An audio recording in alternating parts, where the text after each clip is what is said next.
Kasernen, som vi nu er kommet til, blev opført i 1895 til 1896. Til de danske ingeniør- og telegraftropper. Den hed oprindeligt også Ingeniørkasernen. Området bag kasernen blev brugt som øvelsesterræn, hvor ingeniørtropperne lærte at grave skyttegrave, anlægge pontonbroer, håndtere våben og sprængstoffer og meget andet. Da Danmark blev besat den 9. april 1940, beslaglagde den tyske besættelsesmagt de flotte kasernebygninger her. De danske ingeniørtropper fik dog lov til at beholde deres øvelsesterræn herinde bagved på grund af den samarbejdsordning, den danske regering fik forhandlet igennem med tyskerne. Samarbejdet var ikke uden revner, og som årene skred frem, kom der kun flere og flere.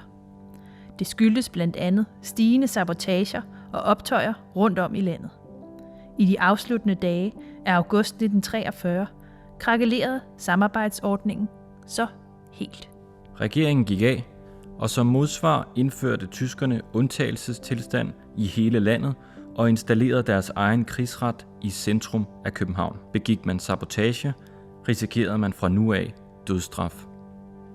Her på det ydre Østerbro nedkæmpede en overlegen tysk styrke den håndfuld ingeniørtropper, der opholdt sig på øvelsesterrænet i de tidlige morgentimer 29. august 1943.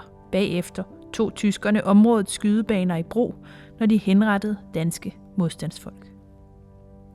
En anden gruppe, der kom til at mærke tyskernes rå metoder, var jøderne.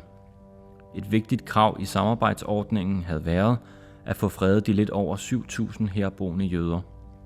Tyskerne måtte derfor ikke forfølge en som dansk jøde. Når vi løfter blikket og kigger ud på andre europæiske lande, var tyskerne i 1943 allerede i fuld færd med at forfølge jøder.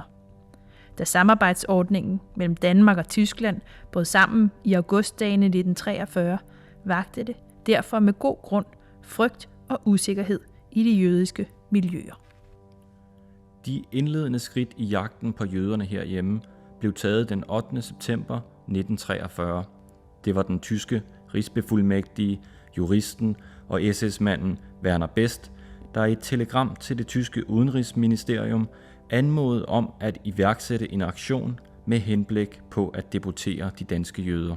Den endelige beslutning om aktionen blev truffet den 28. september, da et telegram tikkede ind den anden vej på Werner Bests kontor i Dagmarhus. Telegrammet var fra den tyske udenrigsminister Joachim von Ribbentrop. Han meddelte, at de danske jøder skulle deporteres med det samme. En dato blev straks fastsat natten mellem fredag og lørdag den 1. og 2. oktober. Her regnede man fra tysk side med, at de fleste jødiske familier ville være samlet i hjemmet for at fejre det jødiske nytår.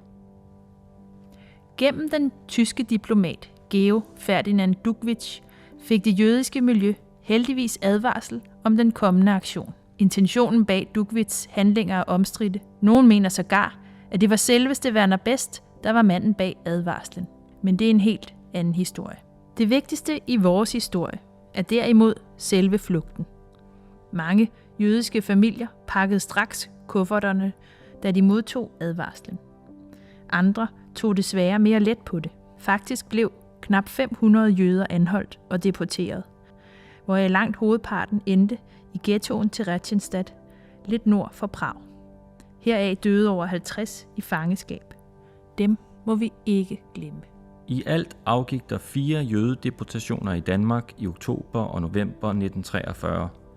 En af disse foregik med skibet Vardeland, der både sejlede arresterede jøder og kommunister sydpå til det besatte Polen. Ved det næste stop skal vi se lidt nærmere på et kvarter, hvor der boede flere jødiske familier, som det heldigvis lykkedes at flygte. Det ligger lige herovre, så skal vi ikke bare komme afsted? Det synes jeg. Ja.